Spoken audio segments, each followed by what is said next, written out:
During this historic impeachment trial, it's important not to just pretend you're paying attention. You've got to pretend you're paying attention and really sound like you know what you're talking about. Because if you just pretend to pay attention and sound stupid, people will think you work for CNN. God knows you don't want that. To help out, I'd like to answer some of the questions you've written in about impeachment. The first question comes from Shiv, who is currently doing 5 to 10 in San Quentin for forcing a minor to watch The Last Airbender. Shiv asks, who is Adam Schiff, and why does he look like that? Adam Schiff is a California congressman who was appointed chairman of the House Intelligence Committee after an all-night drinking party during which someone suggested putting Adam Schiff and the word intelligence in the same sentence would be really, really funny. He looks like he looks because he's been hollowed out by corruption and is beginning to collapse inward, like the mummy at the end of that Brendan Fraser movie, except without the hot babe tied to the table, which was my favorite part, for reasons I don't fully understand. Another question comes from Candy, who can usually be found hanging out at Cheetah's Lounge on Hollywood Boulevard. Candy asks, will Donald Trump be removed from office? And if so, will I lose my job and have to start hooking again? Well, Candy, it's unlikely Trump will be removed from office. But if he is, yes, you will be unemployed.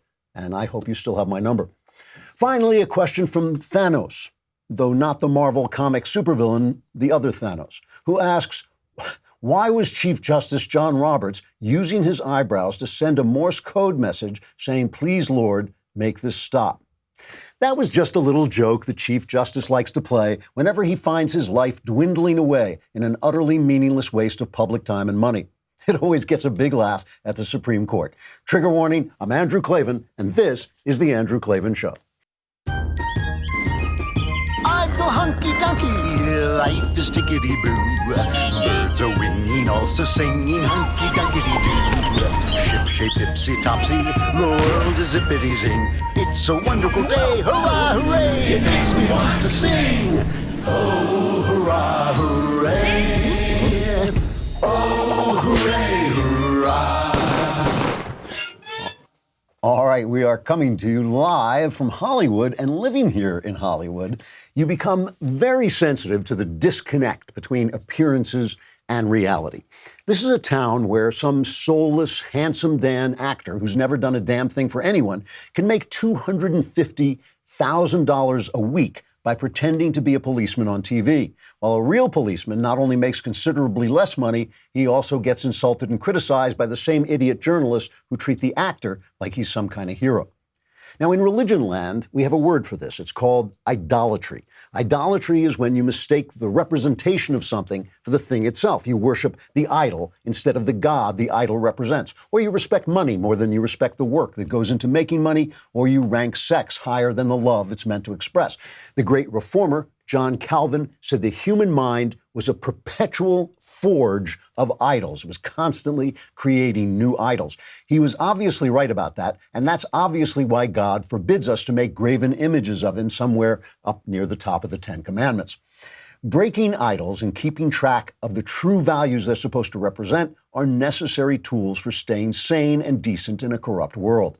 And they're talents that come in especially handy when following politics, talking about corrupt. The American experiment in liberty was created in part in the Puritan tradition, a tradition that rejected idols and idolatry of all kinds. So if we want to stay free, we have to keep ideals like individual freedom and personal morality and responsibility first in our minds and take all the people. Instead of making people idols, even our political favorites, we have to remember that they're just broken creatures like ourselves. As the Bible says, put not your faith in princes. Now, all of that said, and with all due respect to the Puritans, there's no sense pretending that show and drama and symbols don't affect the human mind. Because we are natural idolaters, because our minds perceive truth through metaphor and storytelling and what Shakespeare called ceremony, we have to pay close attention to the narratives that are being set before us to make sure they either tell us the truth or we learn to detect the truth in them. Which brings me to the impeachment trial. There is simply no question that the impeachment trial going on right now is a show. It's all a show. It's meant to be a show. No one thinks it's going to have any real-life effect. No one thinks it's going to end with Trump leaving office. No one expects there'll even be any new information that comes out of it. It's meant to communicate messages to you political messages designed to affect your mind and your vote in the 2020 election. The insights we need to bring to bear on this spectacle are not legal insights or really even political insights. They're critical insights, the insights of an art critic who can see what the performers are trying to communicate and cut through that to something resembling the truth. And that's what we'll try to do a little bit of today. But let us talk first about Bespoke Post and the box of awesome they want to send you. This is, I got one of these, and what I got is a new DOP kit. And DOP kits are important to me. That's where you carry your toiletries in. They're really important to me because I travel a lot. I have to pack, and I have to be able to fit everything in my suitcase, which is not always that easy. And they sent me this absolutely beautiful DOP kit that really is nice. And not only that, it's easy to pack because it's flexible and can fit into my suitcase really well. So this winter, you should start a new routine to upgrade your everyday life with a monthly box of awesome from Bespoke Post. Bespoke Post sends guys only the best stuff every month. So whether you're looking to commemorate an occasion with a champagne saber or toast perfectly aged winter cocktails,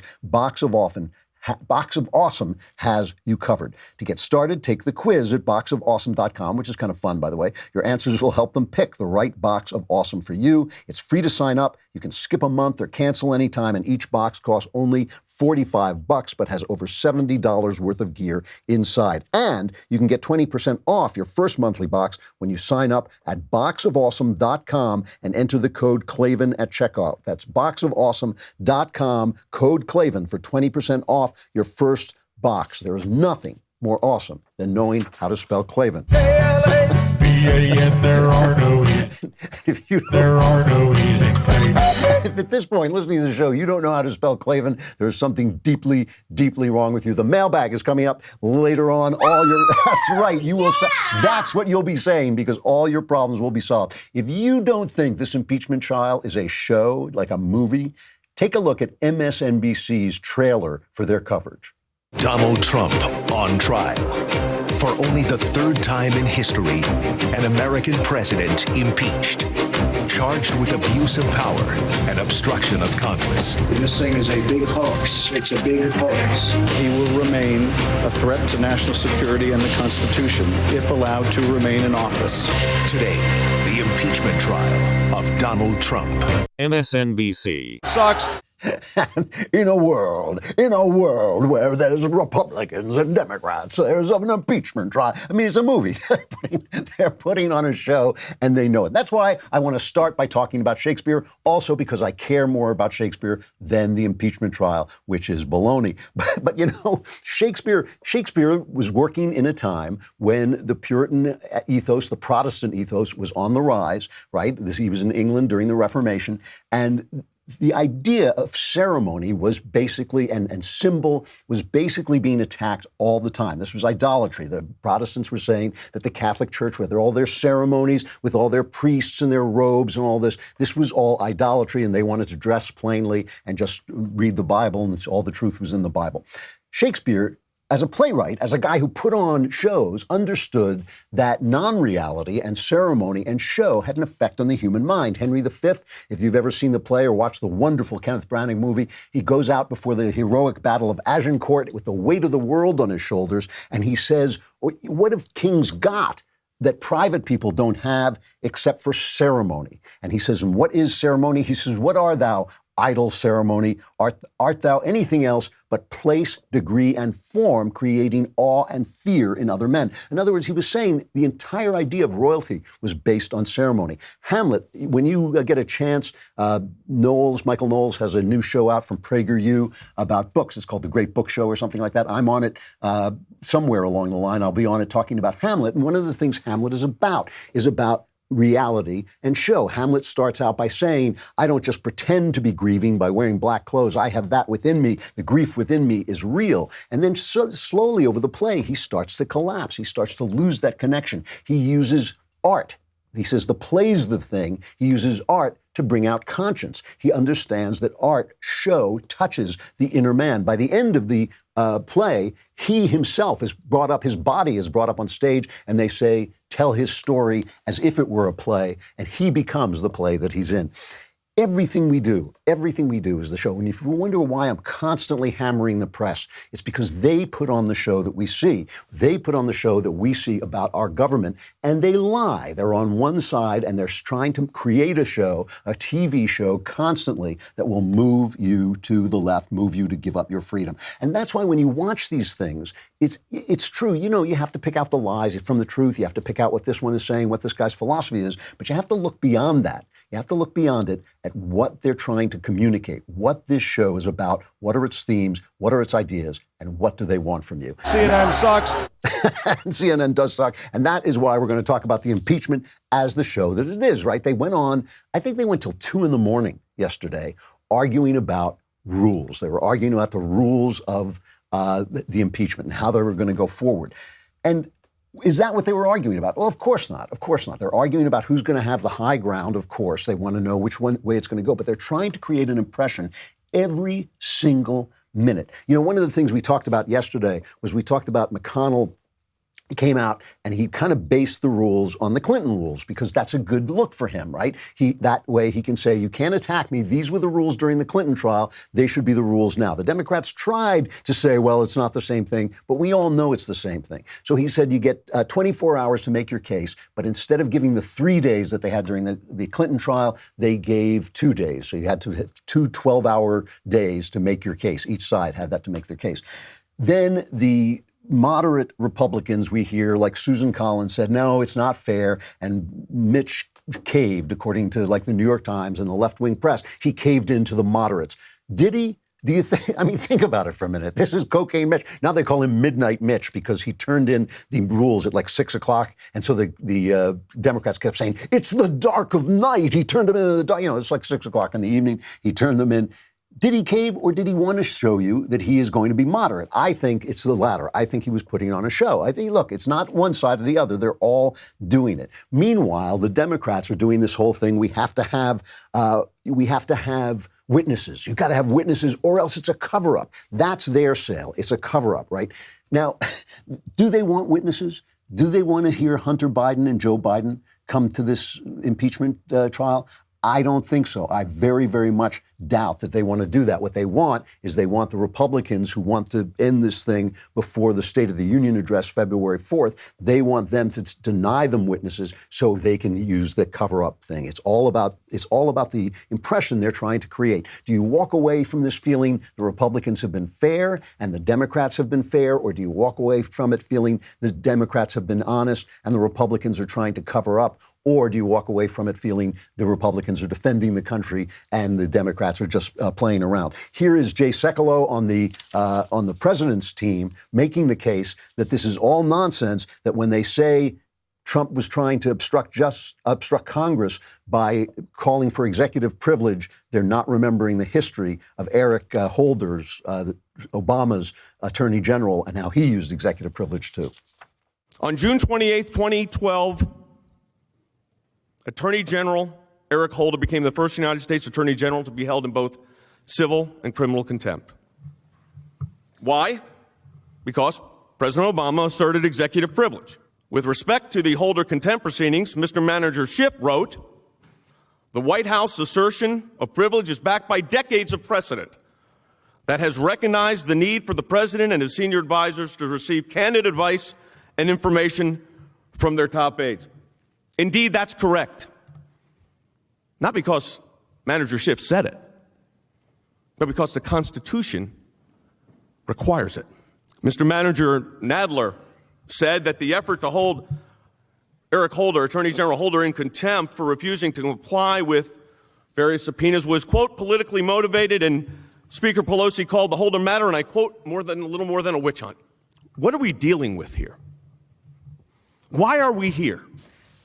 Classic Republican argument, you did it first, which is almost always true. The Democrats are always the ones who push the envelope on abusing constitutional powers. They're the ones who say, you know, we're going to appoint judges with a simple majority, not with 2/3. This classic Republican thing is this is hypocrisy. And they have a good case because they have all this video from the Clinton era from the Clinton impeachment with everybody with, guys like Jerry Nadler saying this is a witch hunt and saying all the things that Trump is saying now. Here's Adam Schiff answering this, and I'll comment on this in a second. This is cut 11.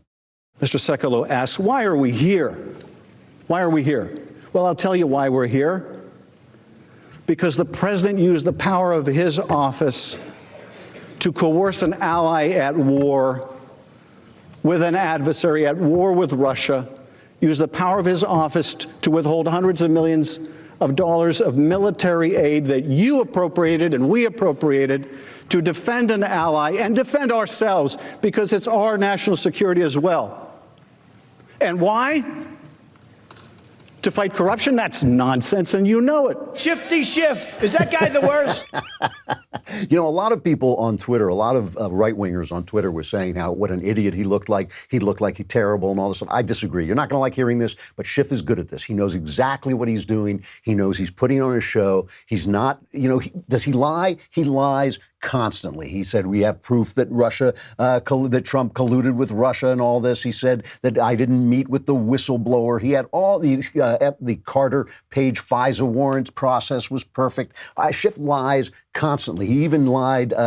Politico says he misrepresented the evidence, saying that this guy, Love Parnas, who was working with Giuliani, was trying to arrange a meeting with President Zelensky because he had a note from him saying, I'm trying to arrange a meeting with Z. But apparently the Z was the guy, Schlossevsky, who's the founder of Burisma, for which Biden's son had this sinecure making $50,000 a month. However, he makes an argument here that is so clever that I have to say I admired him in this dark way, because he is a liar, because he can be called out as a liar. He says it's not fair to call out people for who they are.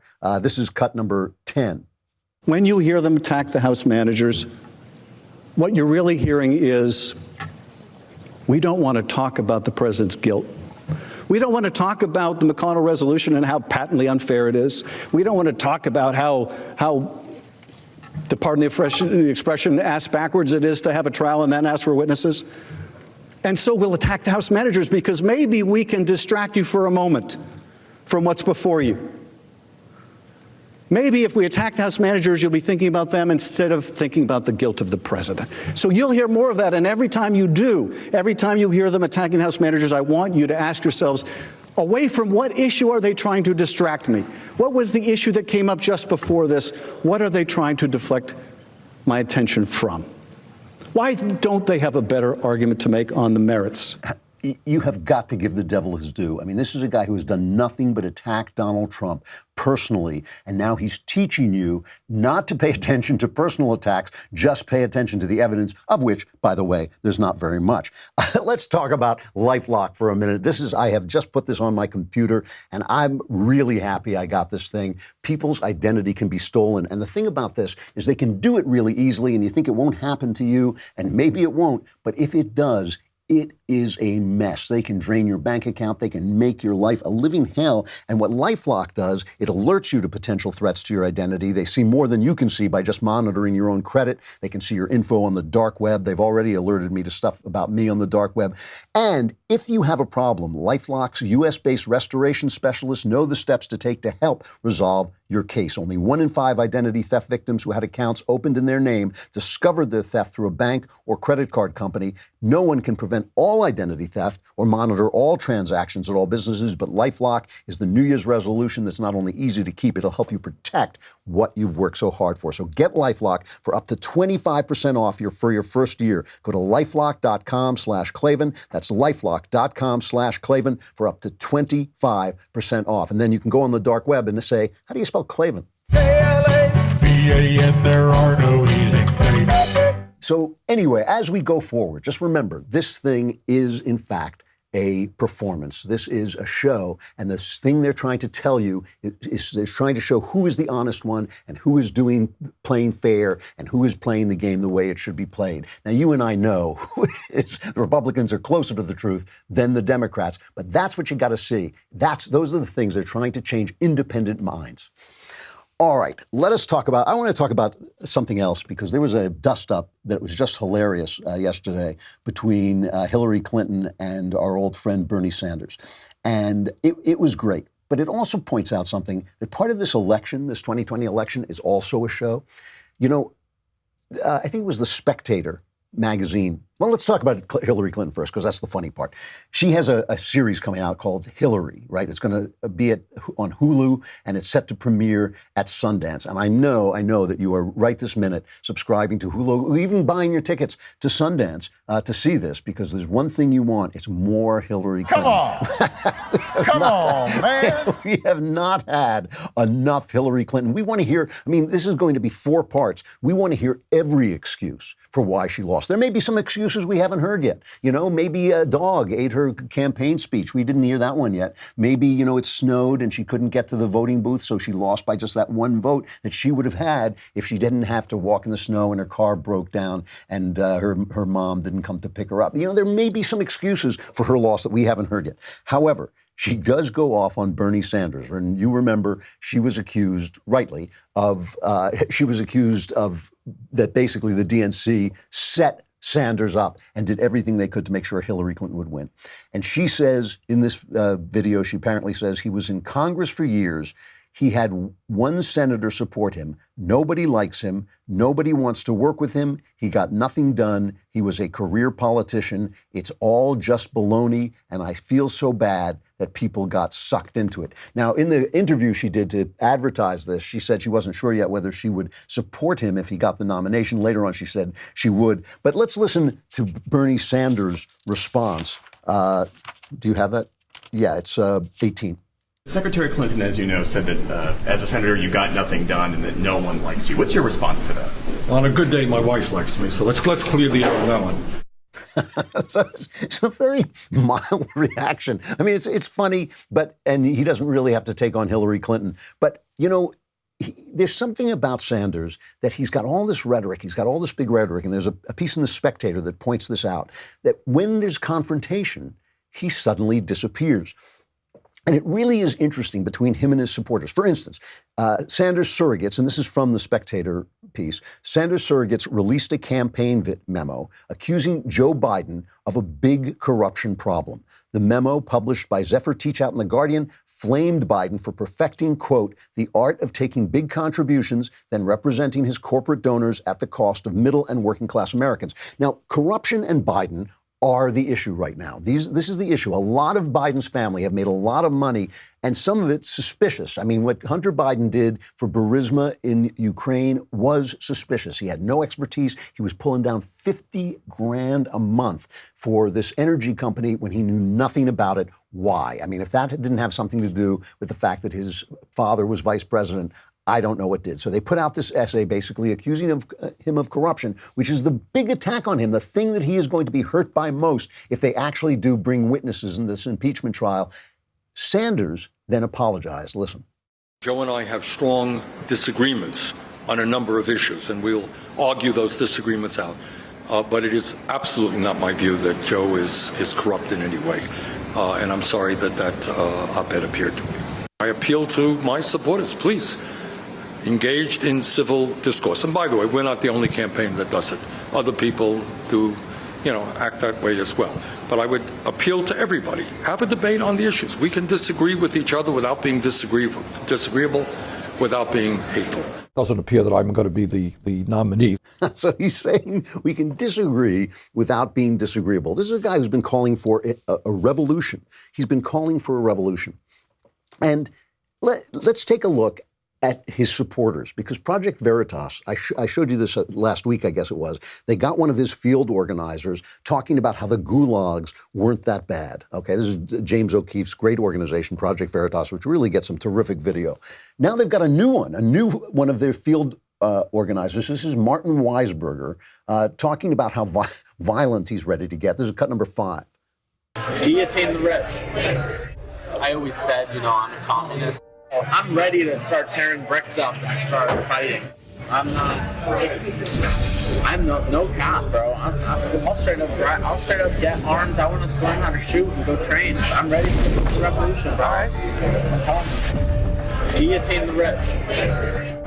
So, do we just seize? Do we just dissolve the Senate, House of Representatives, the judicial branch, and have somebody like Bernie Sanders and a cabinet of people make all the decisions for the climate? I mean, I'm serious. Yeah. What will help is when we send all the Republicans to the re-education. Can you imagine Mitch McConnell? Oh God, he wouldn't survive a day. Lindsey Graham.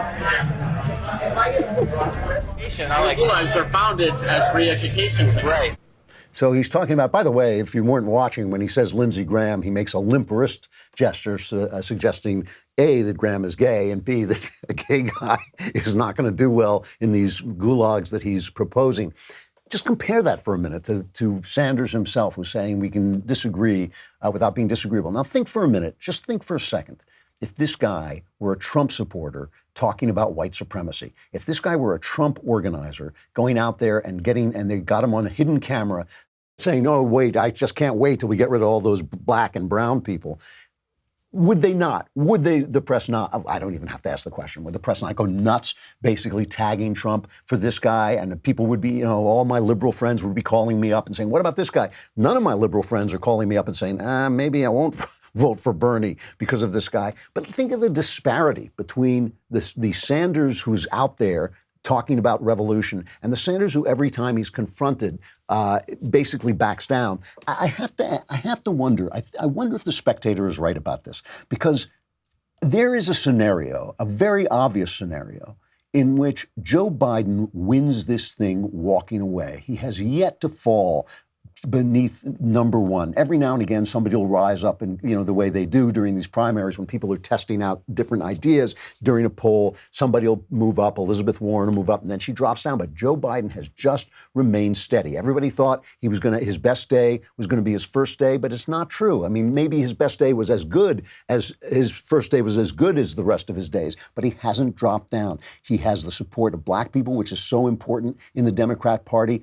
Henry Olsen, there have been a lot of polls saying black people are going to defect to Trump. Henry Olsen, a great poll watcher, says it's not true, that the Democrats are still going to have the black vote. And so if that's true, Biden is the guy they love because he was an ally with Obama. I'm not sure that Bernie thinks he has any chance of this or cares if he has any chance. He's 110 years old. He's just had a heart attack. He doesn't want to be president of the United States. He just wants to make noise. And maybe by putting on a show, again, by putting on the drama of the left, move the party to the left where he wants it to be. I want to play one more cut, the other cut from Project Veritas of this guy, Martin Weisgerber, a Sanders Field organizer, talking about how he learned about the gulags, which is really wonderful. The gulags became a lot more political as they went on. It was a tool. It's like a boogeyman. You know what? We have more people in prison in this country right now than Russia did at the height of the gulag. We do. That's a fact. It's essentially. I only learned this in college when I started studying the Soviet Union. The Soviet Union was not horrible. No, it wasn't. I mean, for women's rights, the Soviet Union is, I think, the most progressive place to date in the world. Leave it to the Soviets to make the most badass, most effective gun in the world. Engineering, great. The destruction, the destroyer of imperialism and colonization. I mean, everywhere. That's why I want to get it tattooed on me. You are so dumb. You are really dumb. For real. It's amazing stupidity. I just have to add this one thing, that he learned this in college, the idea that women had more rights in the Soviet Union, which the New York Times has been selling as well. Absolute nonsense. If one of your rights is having your husband carted off and shot and then getting a bill for the bullet, which is what Stalin used to do, and he used to shoot the women too. I mean, they were tortured and raped in the cells. It's an amazing idea that women were just doing absolutely great in the Soviet Union. It's an amazing idea that the AK-47 is the greatest gun in the world. It's a piece of garbage. It's something that you use if you're a native fighting an empire, so it's worth something, I guess. But it's just amazing to me, the falsehood that has elevated Bernie Sanders to the place that he's in, and the idea that maybe he himself is a falsehood, that maybe the excitement that he's generated is all a show, just meant to get his message out there and move the party to the left in a race he doesn't want to win. That would make perfect sense to me. The Soviet Union has always been a fake, and so is Sanders. Let us talk about abortion. I know it is a serious topic, but we have to pause for just a minute to talk about it because since the passing of Roe v. Wade, over 60 million preborn children have been killed in the womb. 60 million children who never had a chance to give the world their love, and countless young women who have been harmed physically and emotionally. I would say the entire culture has been harmed emotionally by basically teaching itself to discount these lives. When Ben Shapiro streamed his podcast live from the March for Life in D.C. last year, our advertisers were targeted by left-wing media watchdogs, and several of them pulled their ads from our programs. This wasn't the first time, and it won't be the last time, that we were attacked in an attempt to censor us and shut us down. So we are not the only targets either. Live Action is one of the biggest voices in the pro-life movement, and they continue to do some of the most important work in the space, from raising awareness and education on the abortion issue to undercover videos that expose Planned Parenthood and other clinics for their horrific human rights abuses. They've been banned from advertising on Twitter. This is amazing to me. They've banned Live Action from advertising on Twitter because of their calls to defund Planned Parenthood. They've been banned from Pinterest for, quote, spreading medical misinformation, which is garbage. They've also seen their advertising efforts and their online distribution restricted depending on the platform. It's an attempt to silence us, right? And this is why you guys, our dailywire.com members, are so important, our subscribers, because your membership helps us say no when advertisers cave in. When the advertisers threaten us, we can say, you know what, we've got our backers and they've got our back. You keep our pro-life message from being canceled and instead help it grow louder. That is why from now until January 31st, a portion of any dailywire.com membership will be donated to Live Action with promo code LiveAction to support awareness and education around the world on this issue.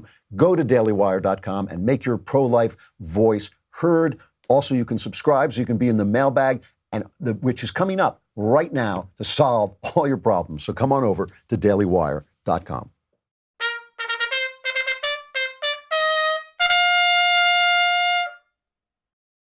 Mailbag. Where's my scream when I need it? Where is my scream on the mailbag? It is Wednesday, my dudes. That's nothing. I want my. There it is. There's my scream. You guys scream all through my show, and you can't give me my mailbag scream. All right, from Mr. Q. Hi, Andrew. I would appreciate your help. My 23-year-old daughter is a serious Christian who's been dating her boyfriend since they were 16. They were both Christians at first, but over the years, he began to question his faith. He now essentially rejects belief in God, but he respects and supports my daughter's faith. They're very much in love, and they plan to get engaged. He has exceptional character, and apart from this issue, they're compatible, they're happy together. He's committed to attending church with her, and she's made him understand that she'll do her best to pass on her faith to their children. I'm concerned that they both underestimate how much this issue might degrade their happiness in marriage. I occasionally ask her for her thoughts, and she shares my concerns, but essentially hopes it'll all work out. Do you have any advice or wisdom that I could pass on to my daughter? My advice is, frankly, stay out of this, and I'll tell you why. First of all, people do lose their faith in their 20s.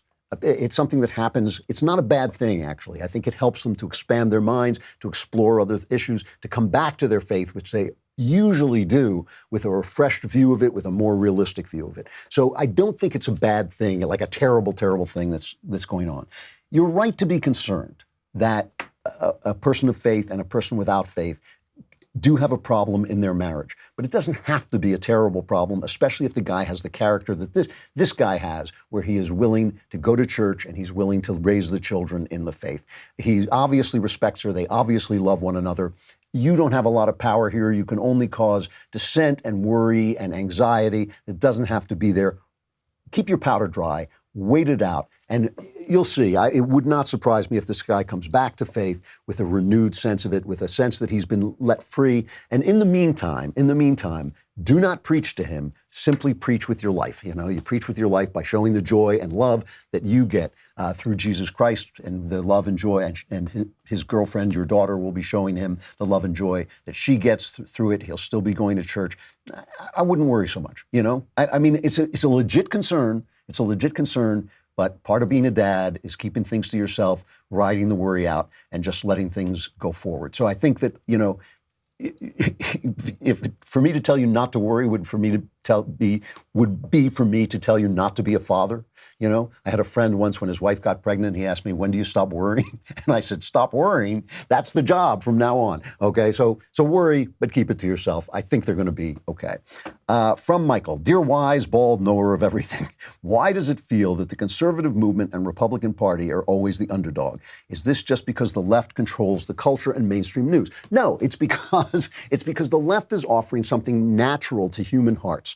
Okay, the left is offering free stuff, and people will take care of you, and you don't have too much power, and you don't have to be afraid of the fact that you're responsible for yourself. That is the natural state of human beings. The natural state of human beings is not to want to be free. I talk about this all the time, that if you read the Bible, if you read about the Hebrews getting out of Egypt, they beg and beg to be free, and they complain about their slavery. But the minute they get out of Egypt, no matter how many miracles God performs, the minute stuff goes wrong, they say, why aren't we back in Egypt where we had enough to eat? They gave us food. Why do we have to be free? You know, that is the natural state of humankind. What Republicans or conservatives are selling is not the natural state. It is the best state of humankind. To be free, to be responsible for yourself, to actually go out there and take the risks that are required. And then when you fail, to live up to your responsibility and pay your own way out, not to say, why didn't you leave us in Egypt where at least we had something to eat? We are selling something more difficult. One of the questions you'll get asked if you ever make a political speech and a left-winger gets up, one of the first things he'll say is, what have conservatives ever done for us? And your answer is, nothing. We're here to do nothing for you except set you free. As long as we do stuff for you, you're indebted to the government. You are under the government's power. Everything the government gives you, they take pay in power. So when people ask you, what are you doing for us? And you say nothing, that is not the answer they want to hear. So we are the underdogs because we are fighting for something that is not natural to the slavish human heart. All right. From Kyle, dear all-wise Klavan, not sure how I will survive this Klavanless weekend, but I'll try by sipping on leftist tears. I'm a big James Bond fan. I've watched these movies since I was a kid. The classic image of Bond has a nostalgic meaning to me. There's been talk lately about there won't be a female Bond, but maybe they would change his race. I personally think the race of a character should not change. If it's Storm from X-Men or Mr. Miyagi from Karate Kid, the character they are portraying is still the same character or person, and it just seems like woke nonsense to change the race. Curious what your thoughts are on this. Thanks. Keep up the good work. Well, there is in this what they call colorblind casting, there is a contradiction in terms. If it's important to change the character's race, it suggests that it is a change of the character. Right? If it's not important to change the character's race, why do it? And there always is this kind of paradox involved in colorblind casting. The good side of colorblind casting is that you get to see great actors. There are a lot of great actors there of different races, and sometimes it just doesn't matter. My rule on this is simple. If it's going to get, the show is, when I say the play's the thing, when Hamlet said the play's the thing, for me, the play's the thing. The show's the thing, the character is the thing. Put that before everything. If the change of race or change of gender or whatever it is going to be distracting from the story that you're telling, don't do it, right? I went to the Shakespeare Festival in Ashland, Oregon. I went twice. The first time I went, it was great. I loved it, so I went back. The second time, they had gone so insane with their woke casting that it was a distraction. It was a distraction to have midgets playing people who were supposed to be heroic, tall people. It was distracting to have men played by women. It was distracting, and it was just all it was. Instead of getting the story, I was getting a different story about how woke, fabulously woke, the people in Ashland, Oregon, who ran this theater was. I'll never go back. I will never go back because I don't go to see them tell me how woke they are. I go to see plays by Shakespeare. I go to see stories by Jane Austen. I go to see the things that are the story that's being told. So my rule is, if you're going to distract me from the story to tell me how great you are, I don't want to hear it. Now, you know, I can think of an exception, for instance, in the wonderful, wonderful movie Much Ado About Nothing by Kenneth Branagh. He made the two greatest Shakespeare movies ever made, Henry V and Much Ado. Denzel Washington plays a guy's brother, and he plays a white guy's brother. And for the first couple of minutes of the play, I had to remind myself who he was. However, Denzel is a great actor, and he turns in a great performance, and it was really terrific to see him in that part. So Shakespeare, I don't know, there's always a little bit more leeway in Shakespeare. So that's my rule. My rule is, if it's distracting, don't do it. I personally, Idris Elba is one of my favorites. He's a great action star. If they made Idris Elba James Bond, it might be interesting for a picture or two. You might even like him enough to keep it going. But I thought they were right to say there wouldn't be a female James Bond because that wouldn't be James Bond. Let them come up with their own story. So that's the way it is. If it distracts me, I don't want to do it. If it's all about how woke you are, stop doing it. All right, from Michael. Hi, Andrew. During the last Backstage, there was a discussion about the Powell Doctrine and how it was wrong. Powell Doctrine is if you break it, you fix it. So if you go in and invade someplace, you have to build the place back up and make sure they have a democracy and all this. I think it's ridiculous. My question is when if we engage in a war like in Iraq or Afghanistan, what should we do after we have defeated the enemy? When we depose Saddam, should we have just left? My thought is if we leave, then it leaves a power vacuum for terrorist organizations or countries like Iran. Thank you and love your show. Yes, my point about this is that before you go in, you have to decide what is a realistic goal so you can bring the guys home at some point. If the realistic goal is to transform the Middle East into a glowing democracy and an island of freedom, don't go. Because it's not going to happen, right? It's just too big a trial. I mean, I know people who were in that Bush White House who said they didn't know what they were walking into. They didn't know how bad it was going to be. But really, if you think about it, you can always tell it's going to be that bad. It's a different culture. If you think about Japan, a country we transformed, it was total war. It was world war. 4 years of destroying everything. When we were done, Japan was basically in ruins. And so when we built it up, when we rebuilt it, we were rebuilding it from the ground up. If you're not willing to do that, which we weren't going to do in Iraq, don't go in there and kill a guy and just think that the powers of democracy, you'll be welcomed as a hero, and the powers of democracy will rise up and everything will be better. Just not going to happen. So the idea is, the thing is, the Powell Doctrine takes away from the empire, the power. Because what the British learned when they fought George Washington is all George Washington had to do is survive. Same thing is true right now in Afghanistan. All the Taliban has to do is survive. And every spring they come back in and kill people so that people know don't cooperate with the Americans. It's the idea you have to get in your head is you have to have a doable goal. It's not just about convincing the people. It's about knowing the truth. And Donald Trump has been great about this. I mean, people say, oh, he doesn't do enough or he just drops a couple of bombs. He has been doing the thing that affects the people that he's trying to affect without dragging us into war. He's actually been quite good at it altogether. All right. Another question from Andrew. Hello, master writer of fiction, yet sayer of truth. My name is Andrew, and my question is about writing. I live in L.A. I've written a comedy pilot. I'm stuck in a cycle of finishing it and loving it, then rereading it after a week and thinking it's utter crap. So naturally, I rewrite it and love it and reread it and think it's utter crap. I've already had other writers read it and give notes. At what point do you just hand it to your literary agent or manager? And also, how often does a script get produced when at first read it merely is funny and has potential? Well, here's the thing. You know, there comes a point in every process when the process is over. And the way you know that is when you're not making it better, you're just making it different. And I think that's, obviously, there's some degree that just has to go by feel. You can, if you give something to your agent or manager and he says it's funny and has potential, yes, you can move up to the next level. But if somebody doesn't pay for something, they're not going, if a buyer doesn't pay you, he's not going to really develop it. So you want to get money for something from buyers. If they just say, yeah, keep developing it and come back to me, you shouldn't, usually 9 times out of 10, you should not get into that cycle with people who should be paying you money. Money is the way you know that they're invested in it. Your agent or your manager should be able to help you develop it. At some point, you got to let it go, pal, because it's just going to be as good as it is, and the process is over, and you just have to recognize that. From Jacob, greetings, Andrew. I'd like to hear your take on who was the greatest Democratic president in history, or who was the least bad, should you draw a blank, the greatest Republican president in history. Your show is a genius blend of insight and satire. Keep up the sublime work. Well, Republican, I think it's Lincoln. I mean, I know he's the first, but I think he is a truly, truly great president. I know some conservatives have problems with him, but I think the fact is that the country had to be reinvented after the Civil War. It had to be reinvented whether there was a Civil War or not.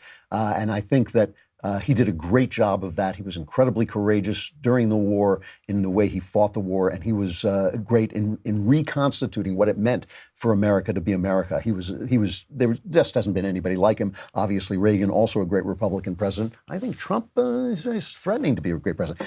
Democrats, Truman, maybe, stood up to the unions, dropped the bomb on Japan, had some really good good civil rights guy. Like Roosevelt has a skin in the game because he did fight the war well, and he did organize that we got into the war, which had to be fought. But he really made the Depression last so much longer than it had to, just like Obama did when he took office. I know everybody adores him, but he expanded government. He dissed the Constitution. He dissed the Supreme Court and made the Depression go on forever. So I would say Truman was a better president. He's the one who comes to mind. Maybe I'm missing something.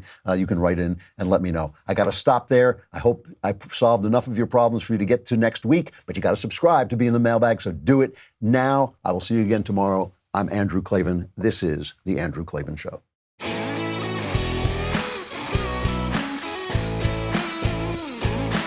The Andrew Klavan Show is produced by Robert Sterling and directed by Mike Joyner. Executive producer, Jeremy Boring. Senior producer, Jonathan Hay. Technical producer, Austin Stevens. And our supervising producer is Mathis Glover. Assistant director, Pavel Wydowski.